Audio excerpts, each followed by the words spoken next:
Samsung A10 ಮತ್ತು M10 ಅಂತ ಹೇಳ್ಬಿಟ್ಟು ಎರಡು ಮಾಡಲ್ಗೆ ಇದು ಕರೆಕ್ಟಾಗಿ ಡಿಸ್ಪ್ಲೇ ಸಪೋರ್ಟ್ ಮಾಡುತ್ತೆ. ನೋಡ್ತಾ ಇರ್ಬೋದು ನೀವು, Samsung Galaxy A10 old series ಆದರೂ ಇವತ್ತಿಗೂ ಅಷ್ಟೇ ಕಂಡೀಷನ್ಗೆ ಕೆಲಸ ಮಾಡ್ತಿದೆ. ಕಸ್ಟಮರ್ ತೊಗೊಬಂದಿದ್ರು ಡಿಸ್ಪ್ಲೇ ಫಿಟ್ ಮಾಡಿಕೊಡಿ ಅಂತೇಳ್ಬಿಟ್ಟು. ಡಿಸ್ಪ್ಲೇ ಫಿಟ್ ಮಾಡ್ಕೊಡೋದಕ್ಕೆ ಫಸ್ಟು ಡಿಸ್ಪ್ಲೇನ ನೋಡ್ಬೋದು ನೀವು ಯಾವ ಥರ ಕೆಲಸ ಮಾಡ್ತಾಯಿದೆ ಅಂತೇಳ್ಬಿಟ್ಟು. ಡಿಸ್ಪ್ಲೇ ಫಿಟ್ಟಿಂಗ್ ಮಾಡಿದ್ಮೇಲೆ ರಬ್ಬರ್ ಹಾಕೋದು ಕಂಪಲ್ಸರಿ. ರಬ್ಬರ್ ಹಾಕಿದ್ಮೇಲೆ ಪರ್ಫೆಕ್ಟ್ ಫಿಟ್ಟಿಂಗ್ ಕೂತ್ಕೊಳ್ಳುತ್ತೆ. ಅದನ್ನು ಹಾರ್ಕೊಳ್ಳೋದಕ್ಕೆ ಒಂದು 24 hours ಬಿಟ್ಬಿಟ್ರೆ ಕರೆಕ್ಟಾಗಿ ಹಾರ್ಕೊಳ್ಳುತ್ತೆ.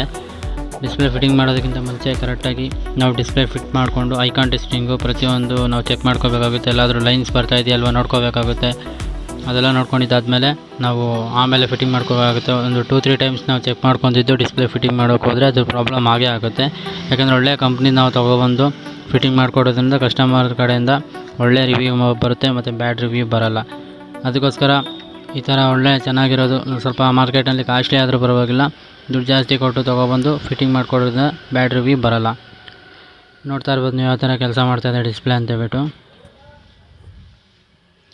ಇದೇ ರೀತಿ ನಮ್ಮ ಚಾನಲ್ನ ನೀವು ನಾನು ವೀಡಿಯೋಸ್ ಅಪ್ಲೋಡ್ ಮಾಡ್ತಿರ್ತೀನಿ ಡಿಸ್ಪ್ಲೇ ಫಿಟ್ಟಿಂಗ್ ಬಗ್ಗೆ ಅಥವಾ ಬೇರೆ ಇದ್ರ ಬಗ್ಗೆ ನಾನು ಮಾಡ್ತಿರ್ತೀನಿ. ನೀವು ನೋಡ್ತಾ ಇರ್ಬೋದು ಐಕಾನ್ ಟೆಸ್ಟಿಂಗ್ ಯಾವ ಥರ ಇದೆ ಅಂತೇಳ್ಬಿಟ್ಟು.